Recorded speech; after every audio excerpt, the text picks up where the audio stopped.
সুপ্রিয় দর্শক শ্রোতারা, আপনারা অবশ্যই দেখতে পাচ্ছেন আমি বর্তমান দিনাজপুর জেলার বীরগঞ্জ উপজেলায় গোলাপগঞ্জে উপস্থিত আছি। তো এখানে অবশ্যই আমাদের পিছনে সেই দুর্গাপূজার সেই গোলাপগঞ্জের সুনামধন্য সেই গোলাপগঞ্জের দুর্গাপূজার কাজ চলতেছে।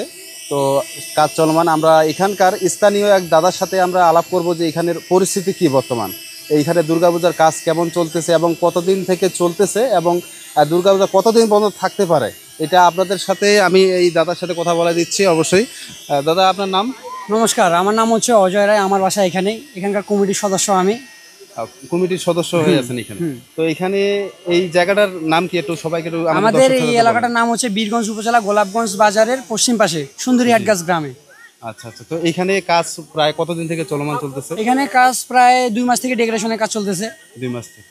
তো এখানে আশা করা যায় যে এটা ভালো ধরনের ওনারা থিম করতে পারবে? হ্যাঁ, অনেক, মানে এই পর্যন্ত আশা করা যায় যে এরকম আয়োজন কেউ করতে পারে নাই।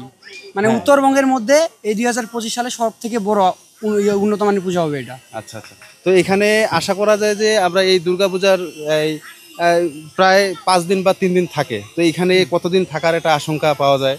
আসলে আমাদের তো টার্গেট ছিল লক্ষ্মী পূজা পর্যন্ত। জি। এইখানে প্রশাসনিক একটা দিক আছে, পারমিশন দিবে কিনা এখন বলতে পারলাম না। অবশ্যই যারা যারা এই ভিডিওটা দেখতেছেন, এই বিশেষ করে দিনাজপুর জেলার বীরগঞ্জ উপজেলার গোলাপগঞ্জে যে পূজাটা হচ্ছে, এখানে অবশ্যই আসার চেষ্টা করবেন। যে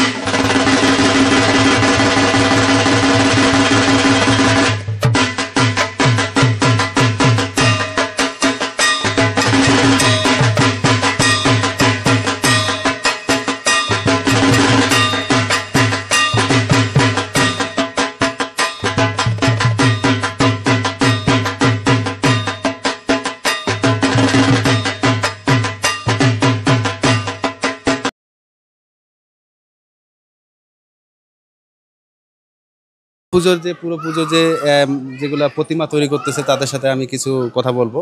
তো দাদা, আপনার নাম? আমার নাম জীবন রায়। আপনার বাসা কোথায়? বাসা ঠাকুরগান আর করবাড়া। আচ্ছা আচ্ছা, তো আপনারা এই যে কাজগুলো করতেছেন, মানে কেমন লাগতেছে এত বড় একটা কাজ করার জন্য? এইগুলো কাজ মানে মোটামুটি তো অনুমতি ভালো, মানে বড় কাজ। জি। এরাও অনেক জায়গায় করছি, কিন্তু এবার ব্যতিক্রম এটা আর কি, দেখা যাক কি বলে দর্শক। আচ্ছা, তো আপনারা এই যে এই কাজের পাশাপাশি কি আরো কয়েকটা কাজ ধরছেন না এই শুধু? না, এই বছর আমরা 2টা কাজ নিছি, একটা হচ্ছে এখানে আর একটা হচ্ছে ফাড়াবাড়িতে। আচ্ছা, ফাড়াবাড়িতে। তাহলে ফাড়াবাড়িতেও আপনারা ওই কাজ করতেছেন, এই একই আপনাদের টিম যেগুলো আছে? তো আপনাদের টিমের মধ্যে কতজন কাজ করতেছে এখানে? আমাদের টিমের মধ্যে তো 4 জন, কোনো সময় বাড়ে আবার কোনো সময় করে, আর রেগুলারে 4 জন। জি জি। তো আপনারা এই যে রঙের কাজ করতেছেন, বর্তমান রঙের কাজ করতেছে, আর এই প্রতিমাগুলো কতদিন থেকে শুরু করছেন কাজ করা? আমরা তো প্রায় 1 মাস কাছাকাছি, আর রঙের কাজ আজ ধরে বোধহয় 3 দিন হলো, আরো 2 দিন খাবে। আচ্ছা আচ্ছা, তো এটা বিশেষ করে কত বাজেটের মধ্যে ধরছেন? এটা বাজেট তো প্রায় 2.5 লাখ, আর যদি ভালো হয় কুমুটি তাহলে 3 লাখ টাকার বাড়ায় দেওয়ার কি ইচ্ছা আছে। আচ্ছা আচ্ছা, ধন্যবাদ আপনাকে, ধন্যবাদ, অসংখ্য অসংখ্য ধন্যবাদ এই বিষয়গুলো জানার জন্য।